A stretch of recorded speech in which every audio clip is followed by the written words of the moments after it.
Hello everyone, welcome back to my channel.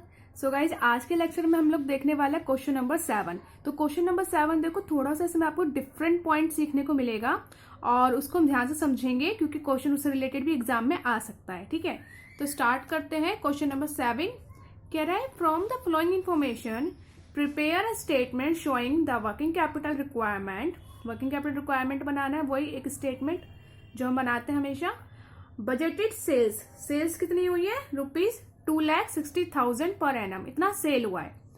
Analysis of cost for each unit, हर एक cost के लिए जो जो यूनिट्स आए हैं, जो जो यूनिट्स के लिए कॉस्ट आया है वो हमें नीचे गिवन है। ठीक है, अब देखो सेल इतना हुआ है। ठीक है, अब टोटल सेल बता रखा है उन्होंने, सेल कितना हुआ है। हमें ये नहीं बताया कि कितने पर हमने बेचा और कितने यूनिट्स हमने सेल करी, यूनिट्स नहीं पता। ठीक है, कोई नहीं, आगे चलते हैं। रॉ मटेरियल ₹4, लेबर ₹3, ओवरहेड ₹2 और प्रॉफिट ₹1। तो टोटल आ गया ₹10। तो यानी कि ₹10 पे हमने पर यूनिट को सेल किया है, एक यूनिट ₹10 की। तो कितनी यूनिट्स हमने सेल की होगी? 2,60,000 डिवाइड बाय 10 कर लेंगे तो ये आ जाएगा 26,000, यानी कि इतनी यूनिट्स हमने सेल करी। ये टोटल यूनिट्स हमें मिल गई। ठीक है, यूनिट्स तो निकाल ली। अब आगे चलते हैं, आगे क्या कह रहे हैं question.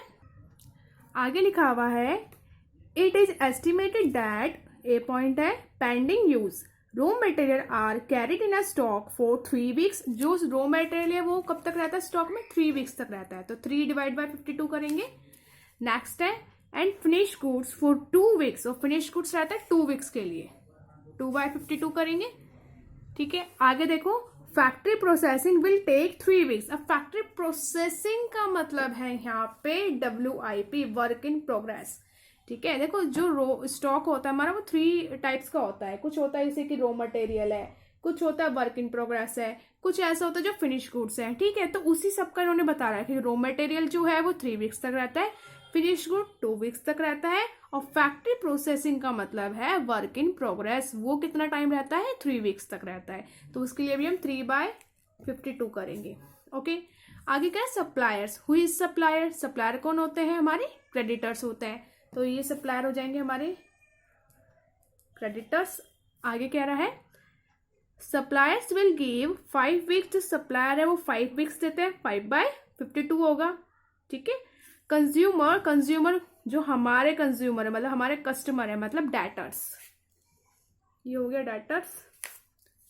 Debtors will require 8 weeks. Debtor को हम 8 वीक्स का टाइम देते हैं, डेटर्स को 8 वीक्स का टाइम देते हैं। It may be assumed that production and the overheads accrue evenly throughout the year. ठीक है, क्लियर है क्वेश्चन। क्वेश्चन में हमें 3-4 बातें, पॉइंट्स हमें दिए हुए 3, जिसमें हमें रॉ मटेरियल बताया है, फिनिश गुड्स, WIP, सप्लायर्स और क्रेडिटर बताया है। देखो क्रेडिटर्स हमारा करंट लायबिलिटी में जाएगा। आपको पता नहीं, टेबल वैसे सेम जो अभी तक बनाते आए हैं। Statement showing work capital requirement, particulars amount, एक तरफ लिखेंगे करंट एसेट्स, एक तरफ लिखेंगे करंट लायबिलिटी। करंट लायबिलिटी के नीचे क्या आएगा? लायबिलिटी क्या है यहाँ पे? क्रेडिटर्स, केवल क्रेडिटर्स ही है लायबिलिटी में, ये क्रेडिटर्स आएंगे। असेट्स में क्या आएगा? असेट्स में देखो रॉ मटेरियल के लिए जो है हमारा वो आएगा, और क्या आएगा असेट्स के लिए? WIP आएगा, और फिनिश गुड्स आएगा, और डेटर आएगा। ये सारी आइटम हमारी करंट एसेट्स के अंदर आएंगी। ठीक है, अब क्वेश्चन ये उठता है कि जो अमाउंट है, मतलब ईच यूनिट जो कॉस्ट हमें शुरू में गिवन था ना, देखो ये इसको कह रही हूं मैं, तो जो ये हमें गिवन था इसमें से हमें सब यूनिट की कॉस्ट लेनी है। ठीक है, जैसे कि 26,000 जो टोटल यूनिट बनी है, टोटल यूनिट जो 26,000 है, इसका जो कितना कॉस्ट है, जैसे रॉ मटेरियल के ₹4 है, तो फिनिश गुड्स पे कितना होगा? 26,000 यूनिट का कितना यूनिट होगा? वर्क इन प्रोग्रेस हमें यहाँ पे देखो गिवन नहीं है, वर्क इन प्रोग्रेस गिवन नहीं है, तो उसका 26,000 पर कितनी यूनिट होगा ये हमें निकालना पड़ेगा। यस, यही इसमें छोटा सा एक पॉइंट था जो मैं आपसे कही थी स्टार्टिंग में कि कुछ पॉइंट आपको नया सीखने को मिलेगा, वो यही पॉइंट है। तो इसको कैसे निकालेंगे मैं आपको बताती हूँ। देखो सबसे पहले तो हम रॉ मटेरियल की तो कर ही देंगे। रॉ मटेरियल कितना है? 26,000 इंटू में 4, और कितना टाइम लेता है रॉ मटेरियल? 4 वीक्स, नहीं 4 वीक्स नहीं 3 वीक्स। रॉ मटेरियल कितना था? 3 वीक्स। 3 डिवाइड बाय 52, इसको तो आप कर देंगे। ठीक है, तो पहले इसको करते हैं।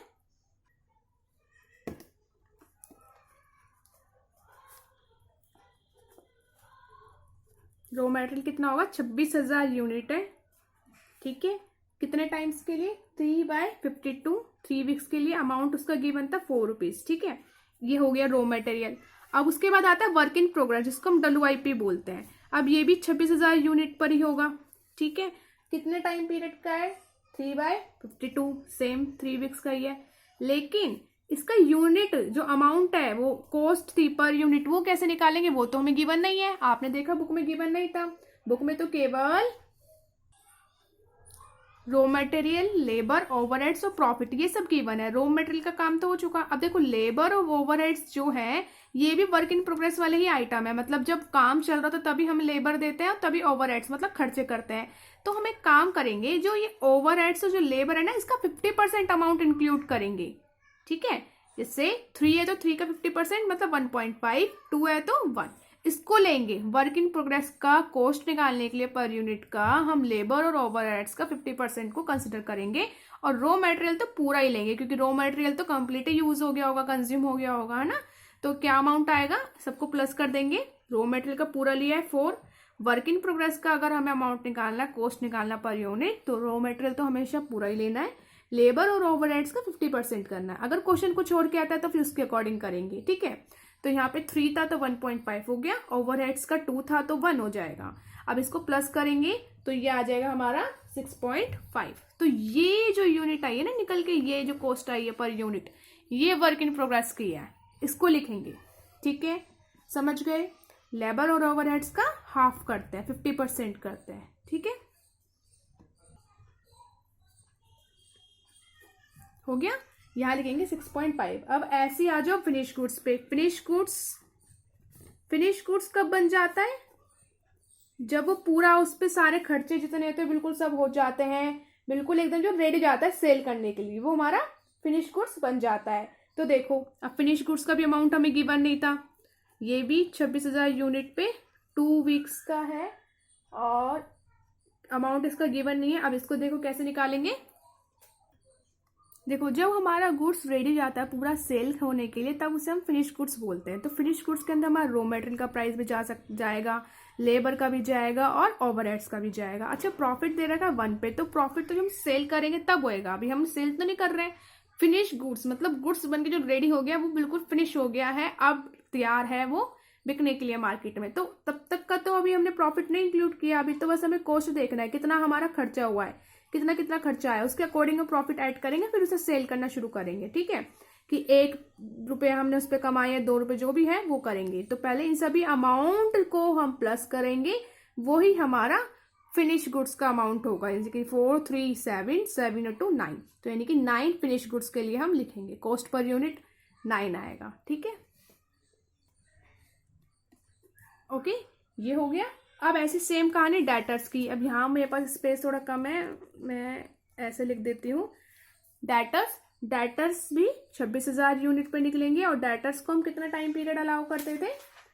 8 वीक्स, यानी कि 8/52। और क्रेडिटर्स को हम देते थे 5 वीक्स, तो 5/52 आएगा लायबिलिटी साइड। ठीक है, डेटर्स के लिए।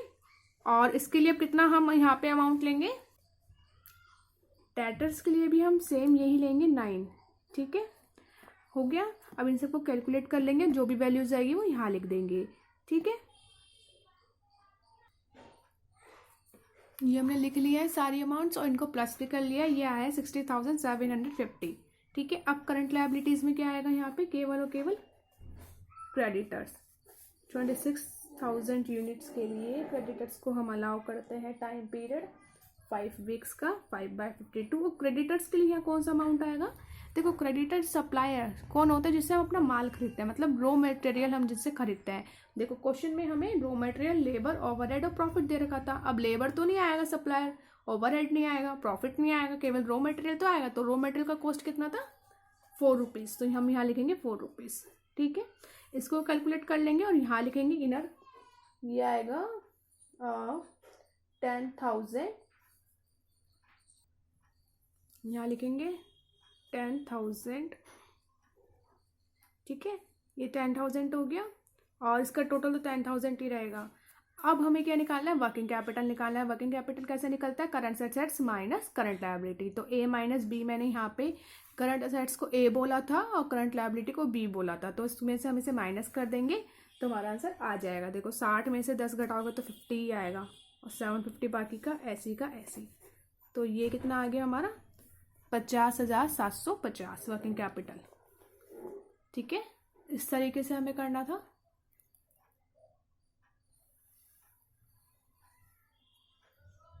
अब छोटी सी एक बात और, आप यहाँ पे एग्जाम में एक नोट डाल के लिख सकते हैं यही बात जो मैंने आपको समझाई है कि जो डायरेक्ट लेबर था, मतलब जो लेबर था एंड ओवरहेड के जो खर्चे थे, ओवरहेड एक्सपेंसेस, वो हमने क्या कंसिडर किया था वर्क इन प्रोग्रेस का अमाउंट निकालते time, are assumed to be equivalent to 50%। ठीक है, जैसे हमारे पास रॉ मटेरियल तो था ही 4 रुपीज, लेबर था हमारे पास 3 रुपीज, तो 3 का हमने 50% किया था। ठीक है, तो कितना आया था वो 1.5 रुपये। ठीक है, ऐसे ओवरहेड था, ओवरहेड तो केवल हमारे पास 2 ही था, इसका 50% करा था हमने, ये आया था 1। तो हमने 4, 4.5, 1.5 और 1 को जोड़ दिया तो हमारा बन गया 6.5। ठीक है, इस तरीके से हम इसे दिखा सकते हैं, पेपर में नोट लिख के आप लिख सकते हो। ठीक है गाइस, इस तरीके से करेंगे तो ज़्यादा अच्छा रहेगा, आपको मार्क्स भी अच्छे मिलेंगे और कोई कंफ्यूजन भी नहीं होगी एग्जामिनर को पेपर चेक करते टाइम आपका, कि बच्चे को पता है, उसने खुद से करा और साथ में नोट भी दिया है। अगर एग्जाम में देखो, अगर नोट में हिंट, अगर क्वेश्चन में अगर आपको कुछ हिंट्स देता है कि नहीं 50% नहीं इतना मानो, तो आप उतना कंसिडर करना, अदरवाइज आपको 50% ही कंसिडर करना है। और क्रेडिटर का याद रखना हमेशा, क्रेडिटर कौन होते हैं, जिनसे हम खुद रॉ मटेरियल परचेज करते हैं, तो रॉ मटेरियल वाला ही अमाउंट यहाँ पे आएगा क्रेडिटर के बारे में यहाँ पे।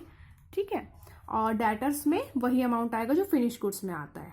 ठीक है, क्लियर है, यही क्वेश्चन था, क्वेश्चन नंबर 7, और इसे हम कंप्लीट कर चुके हैं। अब हम मिलते हैं नेक्स्ट लेक्चर में एक नए टॉपिक के साथ।